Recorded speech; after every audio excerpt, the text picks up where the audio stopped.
Um, right now, I think naman po, nasa side pa ako ng being okay and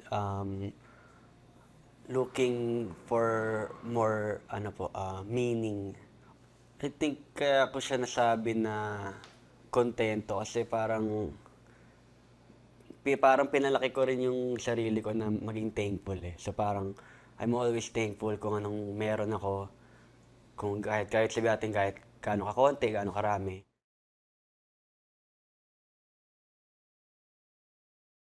Nung bata po ako, um, bunso ako sa tatlong magkakapatid.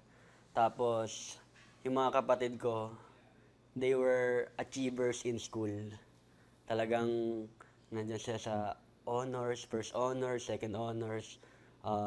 Matataas yung grades, basically ganun, matataas yung grades. Tapos pagdating nga sa bunso, talagang palakol yun ang sinasabi sa akin talagang, ba't ganyan nangyayari sa'yo? Kahit even the teachers,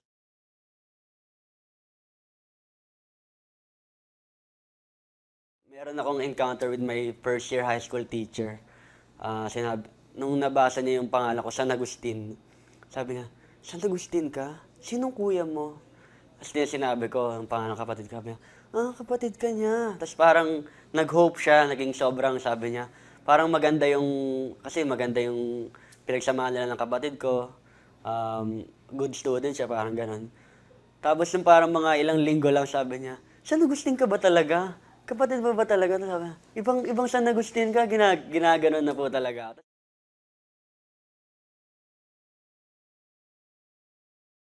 Kasi nakita ko rin po na nung high school ako lang po sa magkakapatid yung nagpo-perform, nagda-dance, ganyan. And also, late high school, nagko-compete na rin po ako internationally. So parang nakita ko na yung light na, hindi talaga ako for this. Maybe hindi talaga ako for studying. But I know naman din na knowledge is power. So parang kailangan pa rin talaga ng books like that. But then, parang hindi siya nagiging limitation for me. So, yun din yung parang nabasa ko sa sarili ko na I should be thankful kung anong meron talaga. Kasi kung may bagay tayo na wala tayo, of course, meron din bagay na meron din tayo. And we should use that to face our everyday duties like that.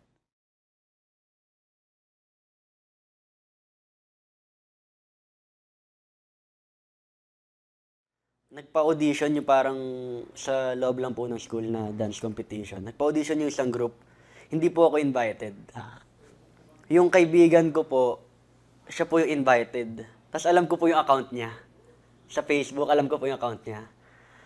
Tapos nung binuksan ko po, nabasa ko po yung message na ini-invite siya to join parang mag-audition ka sa amin, ganun ganun. Kasi hindi po ako kilala eh. Hindi po, ako po personal, hindi po ako kilala sa school. Tapos nung nabasa ko po yun, nakalimutan ko lang po kung ginamit ko yung account niya to chat na meron akong friend na si Jesper Kyle parang hindi ko nakalimutan ko na po kung ginamit ko yung account niya or ginamit ko yung account ko tapos kinausap ko po yung kumausap sa kanya na willing po ako mag-audition.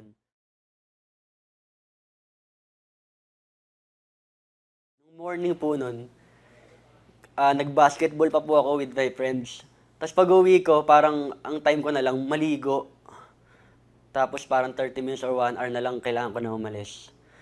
Habang naliligo po ako nun, pinapatugtog ko na po ang title po nun Don't Drop at Tan po yata, parang ganun. So parang, pinapatugtog ko lang po siya on repeat hanggang sa point na palubat na po yung cellphone kasi sobrang tagal ko po sa CR. Tapos parang ini-internalize ko na lang yung kanta. Sabi ko, parang mag-freestyle yata ako kasi walang pumapasok na dance step kasi hindi naman po talaga ako marunong. Parang nagkaroon lang ako ng interest. Tapos nung ginawa ko po na after maligo, nag-charge lang po ako. Tapos umalis na po ako kahit medyo low bat lang ako. Tapos yung phone ko po, hindi po tulad ng mga phone nila. Tapos po parang naiya pa ako, parang nung kukonek ko na yung cellphone ko, ay wala kang ganyan. Sabi ko, wala po akong, hindi wala pa naman pong internet nun, wala pa masyadong internet. Kaya naki-connect na lang, buti naman po yung parang may app, parang Bluetooth, yung mabagal po na Bluetooth dati, yung pasahan po ng mga files. Pinasa lang po ng Bluetooth, tapos nung pinatugtog na po, talagang nag-freestyle lang din po talaga kasi dalawang beses po kami pinag-run. Yung dalawang pyesa ko po, magkaiba po kasi freestyle nga po.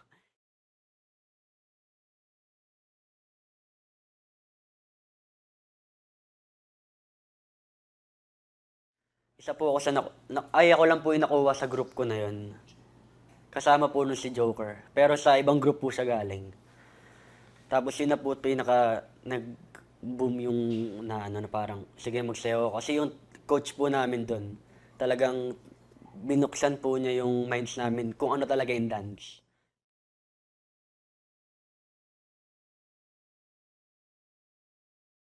Pero nung papunta na po akong college, nagtitake na po talaga ako ng dance classes sa Cubao, sa Katipunan, mga ganun po. Nag, pero syempre yung gamit po yung parents money ko, yung parang yung mga pera nila mama, sabi ko. Gusto ko mag dance class, pengi akong pera, ganun ganun. Maano naman din po talaga sila. Parang minsan nalalabuan sila. Saan ako pupunta? Di mo ako magka-class ako, ganyan ganyan. Feel ko po na intindihan nila na gusto ko rin talaga po to get better po sa dancing, to learn more techniques, ganyan, to choreograph. Kasi pumapasok na rin po doon yung mga parang gig na magtuturo kami sa school, tapos kumikita po ng pera. So parang yun, yun na, doon na rin po tumatakbo yung buhay ko na parang kailangan ko mag-aral, mag-invest sa sarili ko. Para pag may nag-hire sa akin, maganda yung may offer ko. Parang ganyan po. Parang umiikot lang po siya na student, tapos magiging teacher ka. Yun lang po talagang dance, dance, dance.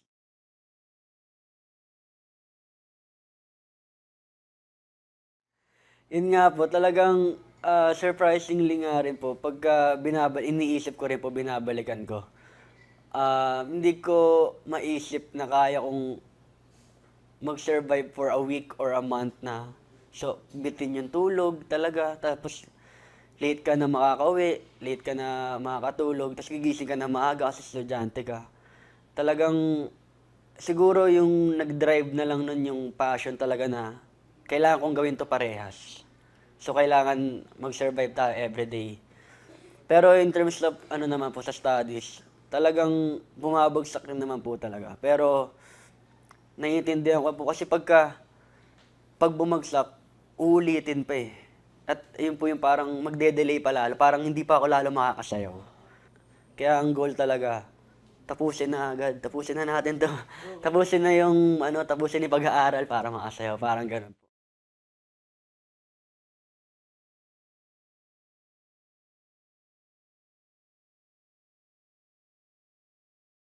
Tapos after po nung college, parang syempre, parents natin pa sinabi, oh, tapos ka na mag-aral ah. Baka tapusin mo na yan, tapos mag-apply ka na.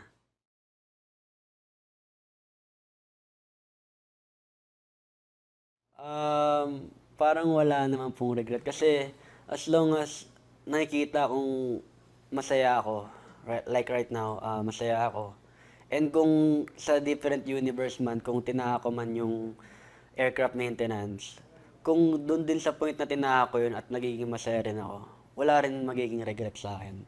As long as ginagawa ko yung bagay na masaya ako and hindi ako um, namamatay internally or yung mental health ko bumabagsak as long as hindi siya bumabagsak. Para sa akin, wala pa namang dapat i-regret.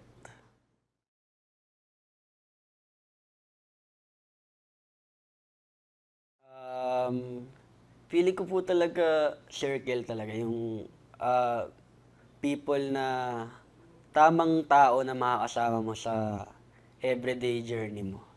Yun yung feeling kong happiness. Kasi tulad po na nangyayari sa amin sa first one, may mga times talaga na parang problema, parang sinasadya na yung problema, parang gano'n. Parang, ano ba nangyayari sa atin? Parang gano'n. Tapos, Hanggang sa natatawa na lang kami na parang, ba't ganito? Parang, ano, parang minamalas yata tayo. Tapos nagtatawanan lang kami. Parang gumagaan pa lalo yung pakiramdam. Tapos parang mas madali siyang tapusin kasi masaya lang. Hindi ka nasisira sa problema.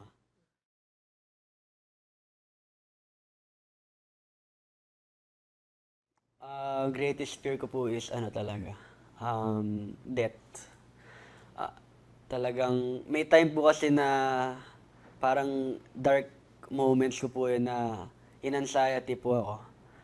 Sa parang ano lang po siya, mistake lang po siya, na-overthink ko lang po. Hanggang sa nadala ko na siya for weeks yata. Tapos lagi ko nararamdaman na parang mamamatay ako. Ang kinakatakot ko po doon yung parang paano yung may iwan.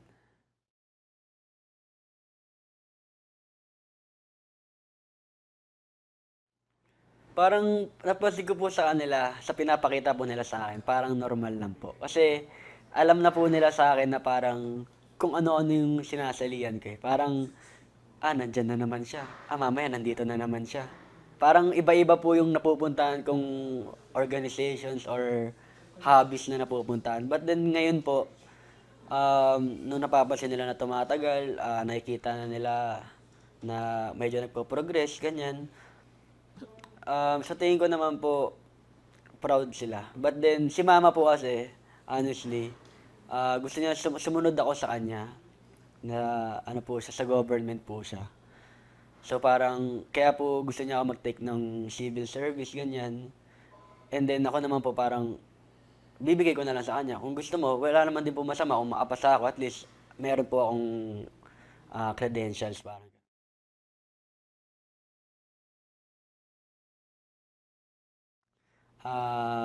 Parents talaga. Pero include ko na yung kapatid ko. Family. Pero more on the parents talaga.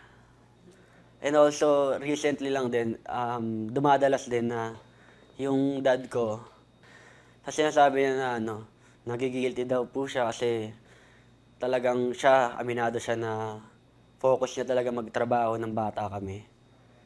Pero sabi ko, lagi ko sinasabi sa kanya, hindi okay lang pa kasi naiintindihan ko. Kasi kung hindi ka magtatrabaho, baka hindi ako nakapagtapos, parang gano'n. Pwedeng may hindi mangyari na nangyari ngayon kung hindi ka nag-focus sa trabaho. Weekdays po, medyo late lang umuwi si Papa. Pero weekends, lagi po kami may time for church. Magkakasama po kami. Um, As in, every Sunday po, pag nag-miss kami, parang kasalanan pa. Parang talagang pag di kami umabot ng before lunch, sa gabi, magsisimba kami. Parang ganun-ganun po talaga yung routine namin.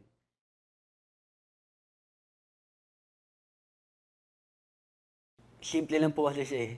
Parang, actually natutuwa po ako sa kanya kasi sa sobrang simple niya, hindi siya nabibitbit ng karamihan na tao.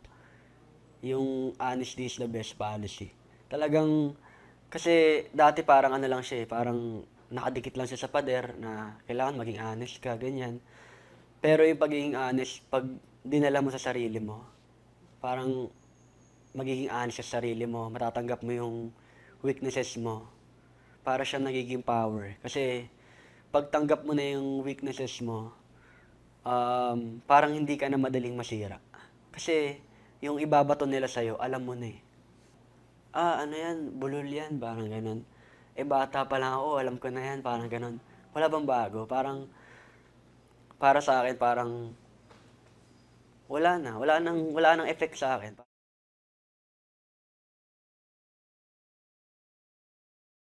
As long as nagiging authentic ka, and authentic yung pinapakita mo, nagiging tao ka, um, wala siya masyado magiging problema.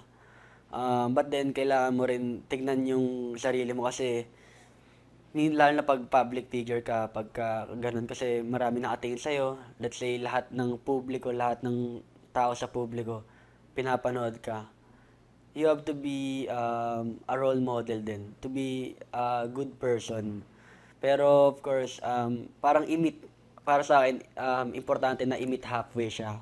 To be a good person and to to be just you.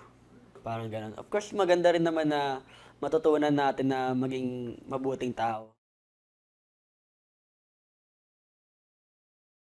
Ano po siya, for sure ano po siya, Gary V song po siya. Parang mga worship song. Um, Lead Me Lord po yata or maybe pero feel ko Lead Me Lord po talaga. Talagang nung bata po ako, syempre parang pagka high school parang tinatawanan lang natin yung mga worship song. Pero may meaning po siya sa akin. Hindi ko lang po alam kung ano yung specific Bible verse, pero yung sinabi po doon yung don't worry about tomorrow. Parang ganun po. So parang wag ka masyado mag-worry para sa susunod mong araw or sa mga susunod pang mga araw.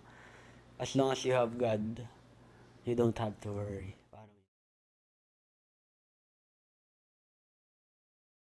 well, for me, parang siguro, yung core ko kasi sa P-pop talagang feel ko, ano eh, malaking bagay sa akin talaga yung P-pop Rise. So, as long as nandun kami sa word na P-pop Rise, as long as tumutulong kami dun, kahit bilang first one lang, kahit hindi kami yung pinakamag-angat, as long as isa kami sa nag-push, malaking bagay siya. Kahit ilabas na natin lahat ng achievements, kahit isang tabi na natin, as long as we push it internationally, yung word na P-pop, malaking bagay sa akin yan. But then, of course, yung goal natin sana is to be big talaga and to produce songs talaga na tatagal. Hello, I'm Jay and niyayaya ko kayo na sana samahan nyo kami sa aming journey as a P-pop boy group and also sana let's appreciate Filipino music. Samahan nyo kami as we conquer more challenges and more stages na pagpa-performa namin and sana magkita-kita tayo.